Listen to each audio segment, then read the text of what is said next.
어, 65편 말씀을 다 읽어야 되는데 네, 말씀 나누면서 또 같이 함께 읽고 함께 살펴보겠습니다. 이 시편 65편은 여러분 좀 이렇게 저희가 그동안 봤던 시편의 내용과 좀 다릅니다. 그동안 이제 우리가 봐왔던 시편의 내용을 보시면 다윗이 이제 겪었던 어려움, 어떤 고난의 상황들을 이렇게 담고 있거든요. 그래서 그 내용을 보면 이제 어떤 어려운 위기의 순간에 처했을 때 하나님을 향해서 도움을 구하고 또 자신을 향한 어떤 원수들, 이제 악을 행하고 있는 사람들에 대한 어떤 징계를 고백하는 이제 그런 내용들이 주로 담겨져 있었거든요. 그래서 하나님께 은혜를 구하는데 이제 그런 은혜의 모습을 이렇게 보통은 담고 있었습니다. 근데 오늘 이제 이 시편의 내용을 보시면 그런 내용이 하나도 나오지 않아요.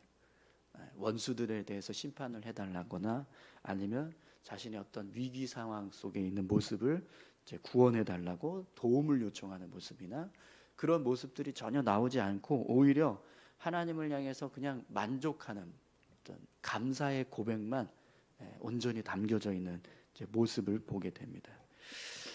오늘 이 시편 65편을 크게 세 부분으로 나누는데요.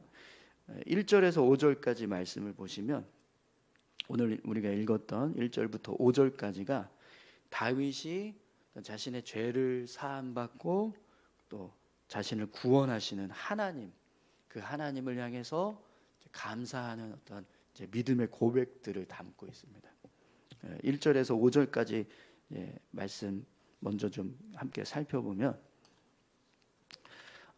우리 다시 한번 읽어볼까요? 하나님이여 찬송이 시온에서 주를 기다리오며 사람이 서원을 주께 이행하리이다. 우리 한 절씩 한번 보시겠습니다. 여러분 지금 다윗이 하나님을 향해서 찬송이 시온에서 기다립니다. 이런 고백을 합니다. 이게 무슨 뜻이냐면 하나님을 향한 찬송이 이미 다 예비되어 있다라는 겁니다. 그래서 하나님이 그곳에 임재하시기만 하면 우리가 예비한 그 찬송으로 하나님을 영접하겠다 이런 뜻인 거죠. 그러니까 하나님을 향한 찬송은 이미 다 준비가 되어 있는 거예요. 그래서 오시기만을 기다리고 있는 모습입니다. 우리가 예배 드리기 전에 하나님의 임재를 이렇게 소망하면서 찬양도 하고 뭐 기도도 하고 그렇게 있는 모습처럼 그러니까 다윗도 지금 하나님을 향한 찬송이 기다리고 있다니 주님을 기다리고 있습니다. 이렇게 지금 고백을 하는 겁니다. 또 서원을 주께 이행하리이다 이런 고백을 하고 있는데요. 여러분 우리가 서원을 언제 이행하죠? 하나님을 향한 은혜예요. 감사, 기쁨이 있을 때, 그때 하나님을 향해서 서원을 이행하려고 하죠.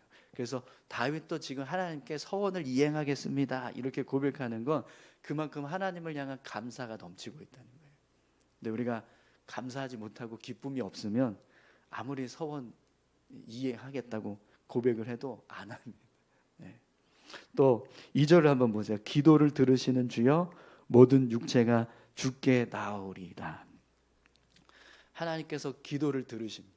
그래서 모든 사람들이 다 하나님께 기도하러 나온다는 거예요. 하나님의 응답이 있으니까 기도의 자리로 사람들이 막 모여든다는 거예요. 여러분 은혜가 있으면 성도들이 모입니다. 또 3절을 한번 보세요. 죄악이 나를 이겼사오니 우리의 허물을 주께서 사하시리이다.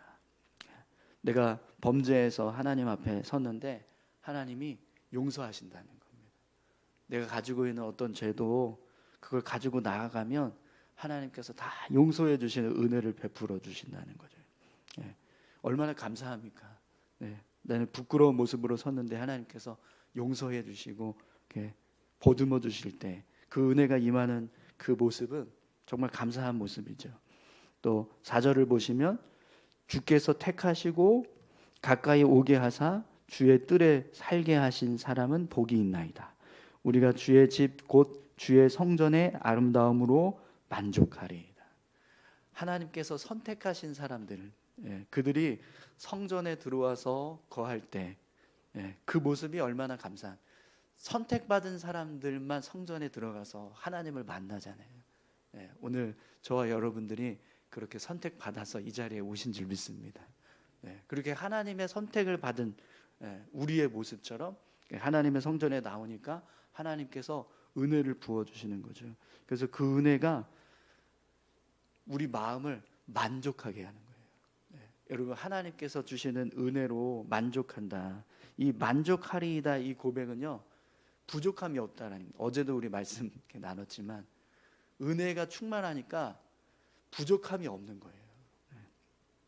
또 5절도 한번 보시겠어요? 우리 구원의 하나님이시여 땅의 모든 끝과 먼 바다에 있는 자가 의지할 주께 의를 따라 어미하신 일로 우리에게 응답하시리이다. 다윗은요 하나님을 향해서 우리 구원의 하나님이시여 이렇게 고백합니다. 하나님이 나의 구원의 하나님이시다. 여러분, 이 고백은요 하나님의 은혜가 있는 사람만 고백할 수 있습니다. 나의 구원의 하나님, 구원받은 자에게만 고백되는 믿음의 고백인 거죠. 근데 그 하나님이 땅의 모든 끝과 먼 바다에 있는 자가 의지할 주께 이렇게 고백하죠. 땅 끝에 사는 사람도 하나님을 볼 때 그분은 우리가 의지해야 될 분이다, 이런 고백을 하고 있다는 겁니다. 하나님의 어떤 다스리심이, 하나님의 어떤 권세가 충만한 거예요. 그래서 그 하나님을 볼 때 우리가 의지해야 될 분, 우리 구원의 하나님, 이렇게 고백을 하는 거죠. 그리고 그 하나님을 붙잡았을 때 어미로 우리에게 응답하신다, 이렇게 고백을 하는, 하나님의 권능으로 하나님께서 다 우리를 이제 도우시고 우리가 간구하는 것 응답해 주신다라는 겁니다. 1절에서 5절만 봐도 지금 다윗의 마음에 하나님을 향한 은혜가 충만하다는 것을 알 수 있습니다. 또 두 번째 부분이 6절에서 8절까지거든요. 6절에서 8절까지 내용을 보시면 이 세상을 창조하시고 주관하고 계시는 하나님, 그 하나님을 향해서 감사를 고백하는 내용이 기록되고 있어요. 6절에서 8절까지 한번 보겠습니다. 주는 주의 힘으로 산을 세우시며 권능으로 띠를 띠시며, 여러분 7절도 한번 보시죠. 바다의 설렘과 물결의 흔들림과 만민의 소요까지 진정하시나이다. 아멘. 6절 7절을 보면 지금 다윗은 하나님께서 산을 만드셨고 또 바다를 잠잠케 하시고 또 파도도 물결도 잠잠케 하시고 또 이 세상의 모든 사람들도 잠잠케 하신다, 진정케 하신 하나님. 이 모습은요 하나님이 이 세상을 창조하셨고 또 이 세상을 주관하고 계신다는 거예요. 그래서 산도 만드신 하나님, 또 그 속에서 막 바다가 막 설레고 이렇게 뭐 풍랑이 일어날 때 그걸 잠잠케 하시는 하나님, 그 속에서 살아가고 있는 만민의 소요까지 진정케 하시는 하나님, 하나님이 다 모든 것을 주관하고 계신다는 거죠. 또 8절을 보시면 땅 끝에 사는 자가 주의 징조를 두려워하나이다. 주께서 아침 되는 것과 저녁 되는 것을 즐거워하게 하시며. 아멘. 땅 끝에 사는 자가 주의 징조를 두려워하나이다, 이런 고백을 하는데요, 하나님께서 이 세상을 다스리고 계시는 이 권능이 온 땅에 미치고 있습니다. 그러니까 아무리 먼 땅 끝에 사는 사람도 그 하나님을 보면 두려움이 생긴다는 거예요. 그 권능의 모습을 보면 두려울 수밖에 없다라는 거죠. 그러니까 이 하나님의 권능이 그냥 여기까지만 미치면 저기 멀리 있는 사람들은 보이지도 않으니까 전혀 생각도 안 하면서 살 텐데, 하나님의 권능이 온 세상에 충만하니까 어디에 있든 하나님이 보이는 거예요. 권능의 하나님이 보이는 거예요. 그래서 그 하나님을 향한 두려움이 생긴다는 거죠. 또 주께서 아침 되는 것과 저녁 되는 것을 즐거워하게 하시며 라고 말씀하는데요, 하나님을 의지하는 사람은요 아침부터 저녁까지 세상을 주관하고 계시는 그 하나님을 생각하면서 기뻐하면서 산다는 겁니다. 해가 뜨고 해가 지고 달이 뜨고 달이 지고 이렇게 하나님이 이 세상을 주관하고 계시는 거예요. 그래서 그 주관하시는 하나님이 보이니까 아침이 돼도 기쁘고 저녁이 돼도 기쁘고 해가 떠도 기쁘고 해가 져도 기쁘고. 네. 여러분, 해가 뜨고 해가 지는 것 때문에 기쁘신 적 있으세요? 그게 즐거우신 적 있으십니까? 네. 해 뜨는 것도 즐겁고 해 지는 것도 즐겁고 그 정도로 정말 즐겁게 삶을 살아가고 있다라고 한다면 그 모습은 분명 하나님의 은혜가 충만한 모습일 겁니다. 하나님의 은혜가 충만한 사람은요, 해가 뜨는 것도 즐겁고 해가 지는 것도 즐거운 줄 믿습니다. 이렇게 지금 다윗이 이 세상을 주관하고 계시는 하나님의 그 권능이 가득 차 있는 모습을 보면서 정말 그냥 즐겁다고 고백을 하고 있어요. 또 세 번째 부분이 9절에서 이제 마지막 부분 13절까지인데요. 우리 9절에서 13절까지 말씀도 한번 보시죠. 땅을 돌보사 물을 대어 심히 윤택하게 하시며 하나님의 강에 물이 가득하게 하시고 이같이 땅을 예비하신 후에 그들에게 곡식을 주시나이다. 여러분, 이 9절에서 13절까지는 다윗이 일상에서 경험하는 하나님의 은혜에 대한 고백이거든요.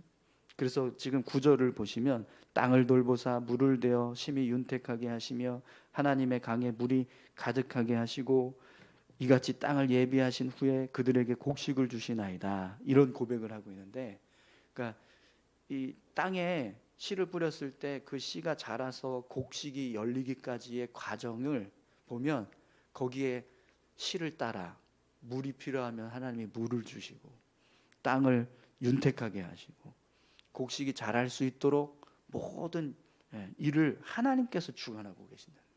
그래서 지금 땅을 돌보신다 이렇게 표현하고 있습니다. 물을 대어 주신다. 윤택하게 하신다. 하나님의 강에 물이 가득하게 하시고 이같이 땅을 예비하신다. 이런 표현을 쓰죠. 하나님께서 농부에 농사하는 걸 다 주관하고 계시는 하나님이시라는 거예요. 이 표현을 이 시편 다른 곳에서는 이른 비와 늦은 비 이런 표현을 씁니다. 하나님께서 이른 비를 주시고 늦은 비를 주시는 하나님이시다. 이렇게 표현하죠. 또 10절도 보시면 주께서 밭고랑에 물을 넉넉히 대사 그 이랑을 평평하게 하시며 또 단비로 부드럽게 하시고 그 싹에 복을 주시나이다. 하나님께서 물을 주셔서 밭을 평평하게 하시고 단비를 또 내려서 주셔서 땅이 부드러워지게 하시고 싹이 나도록 복을 주시는 하나님이시라는 겁니다. 11절도 보겠습니다. 주의 은택으로 한 해를 관시우시니 주의 길에는 기름방울이 떨어지며. 하나님께서 한 해를 축복하신다는 거예요. 주의 은택으로 한 해를 관시우시니 이렇게 말씀하고 있죠. 그러니까 하나님의 축복이 한 해를 덮고 있는 모습입니다. 또 그래서 주의 귀에는 기름방울이 떡떡 떨어지는. 이게 기름방울이 뚝뚝 떨어 이게 또 이게 아니라 넘쳐서 떨어지는 거예요. 넘쳐서. 12절, 13절도 보겠습니다. 들의 초장에도 떨어지니 작은 산들이 기쁨으로 띠를 띄었나이다.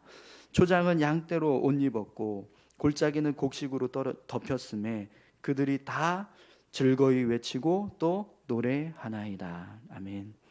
들의 초장에도 기름이 떨어집니다. 하나님의 은혜가 넘쳐서 초장도 푸르게 되는 거예요. 작은 산들도 기쁨으로 띠가 띄어졌습니다. 온 세상이 지금 하나님의 은혜로 충만한 모습을 고백하는 거죠. 초장에 양떼가 옷을 입은 것처럼 편만함. 초장을 보니까 이게 뭐지? 저게 무슨 마치 옷을 입은 것, 땅이 옷을 입은 것 같네. 근데 그 알고 보니까 양떼가 가득하다는 거예요. 골짜기에 곡식도 덮였다. 골짜기마다 곡식이 충성하게 자라고 있는. 그래서 그 모습을 보는 모든 것들이 다 즐겁게 노래를 합니다.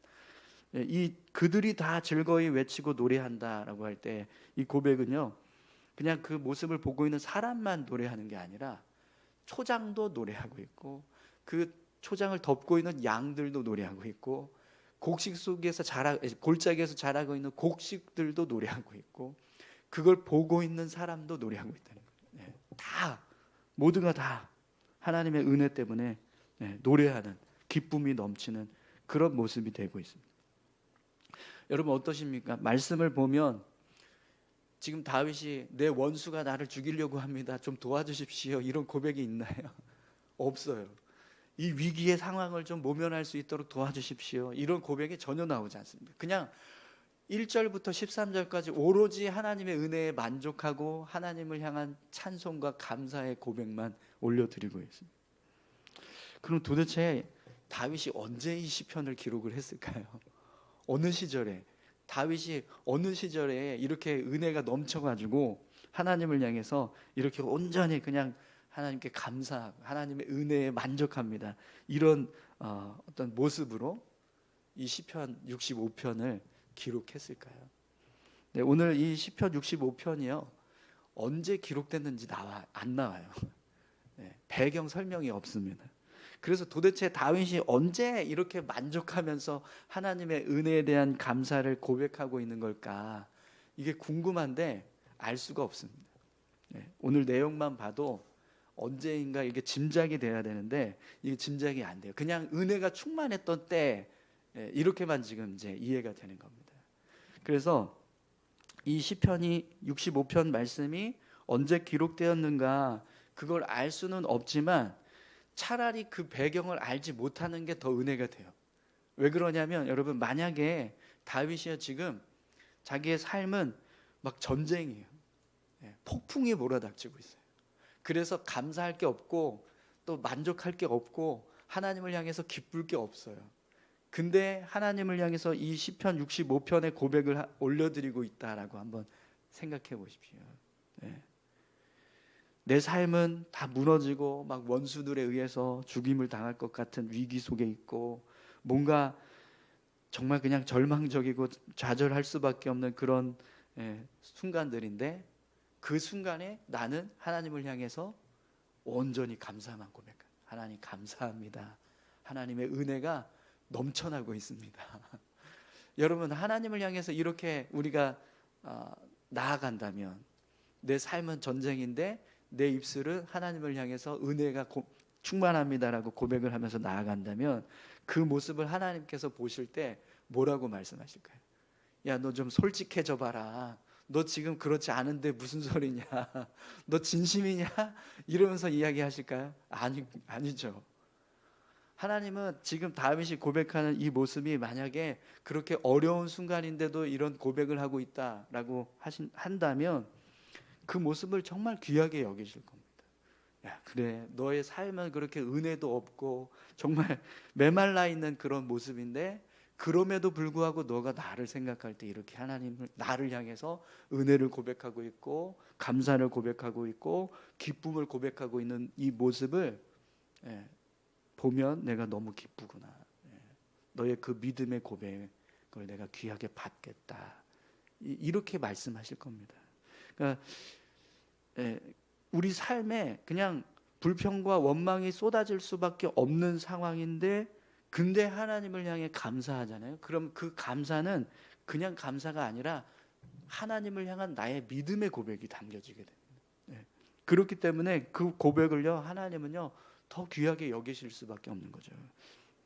여러분, 하나님은 감사해서 감사하는 그 감사도 귀하게 여기시지만, 감사할 수 없는데 감사하는 사람의 그 감사를 더 귀하게 여기실 줄 믿습니다.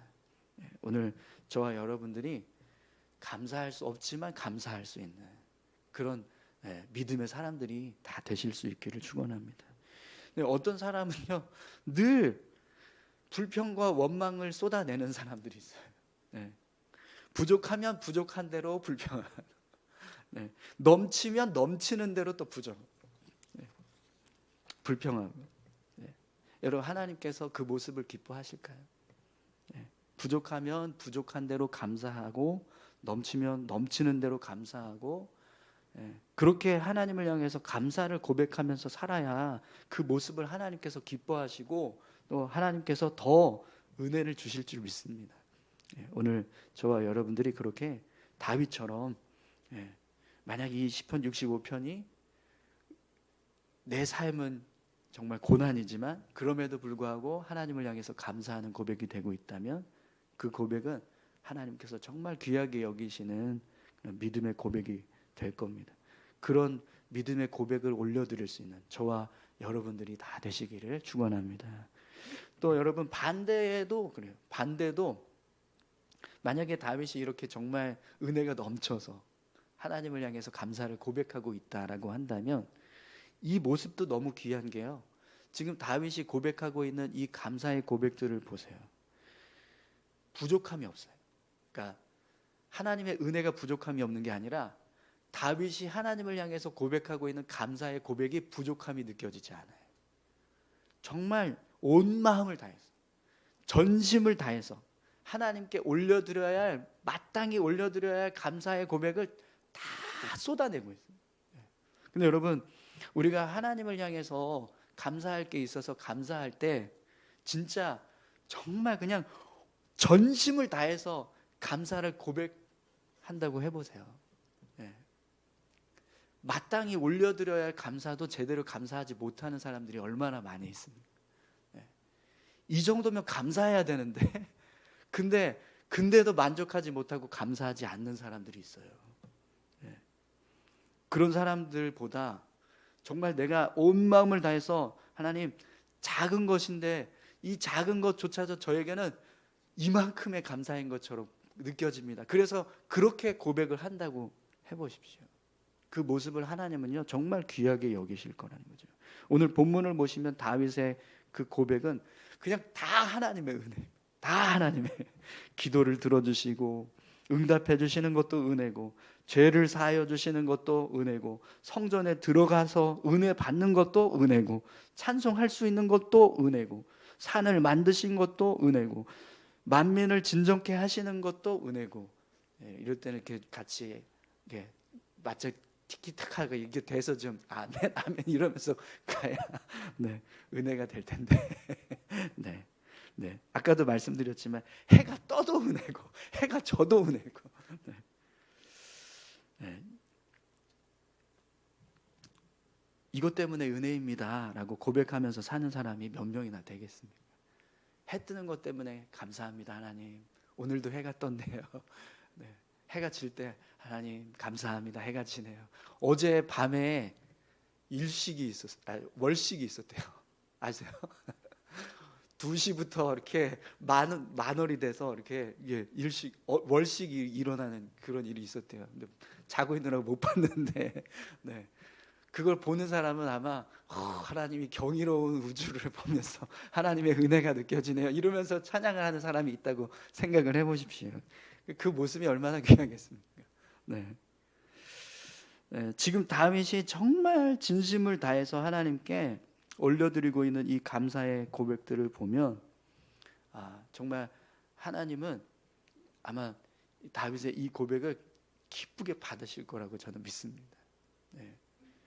우리가 삶을 살아갈 때 우리 삶에 하나님께 감사해야 될 것들이 생각보다 많이 있습니다. 한번 받은 은혜를 헤아려 보십시오. 우리 찬송에도 보면 받은 은혜 헤아려 보라고 하는데 그렇게 헤아려 보면 내가 생각했던 것보다 더 많은 감사를 고백하고 더 많은 기쁨을 고백해야 될 은혜가 있습니다. 근데 그 은혜들을 우리가 잘 헤아려서 정말 하나님께 온전히 고백하면 좋지만 그러지 못할 때가 더 많다는 거예요. 내가 분명히 이거 감사해야 되는데 이거 감사한 건 못 보고 여기 없는 것만 보고 이거 가지고 투덜거리고 불평하고 있는 그런 우리의 모습들이 있다는 거죠. 오늘 저와 여러분들이 우리 삶에 부어준 하나님의 은혜를 생각하면서 마땅히 하나님께 감사해야 될 것들을 감사하는 믿음의 삶이 되시기를 축원합니다. 여러분 어떠세요? 이 시편이 언제 기록되었는가 그게 몰라도 더 은혜가 되지 않습니까? 감사할 것이 없는데도 이렇게 하나님을 향해서 감사하고 있다. 그러면 그것이 은혜가 되는 거죠. 감사할 게 없는데 감사하는 은혜. 또 감사할 게 있어서 하나님을 향해서 감사를 고백하고 있는 모습. 그 모습도 은혜가 됩니다. 하나님께 이렇게 정말 모든 것을 다 온전히 감사하면서 고백할 수 있는 그런 믿음의 모습이 있다면 그것도 너무나 귀한 일인 거예요. 여러분, 오늘 다윗이 하나님을 향해서 온전히 감사와 찬송의 고백을 드렸던 모습을 우리가 보았습니다. 그 모습처럼 하나님, 오늘 저희들의 삶이 정말 이렇게 그냥 하나님의 은혜에 감사하고 그 은혜에 만족하면서 기뻐하면서 살아갈 수 있게 해주십시오. 우리 이렇게 같이 함께 기도하길 원합니다. 우리 다 같이 함께 기도하시겠습니다. 하나님 아버지, 감사합니다. 우리의 삶을 하나님께서 주관하고 계시는 줄 믿습니다. 그 하나님을 바라볼 때, 그 하나님을 생각할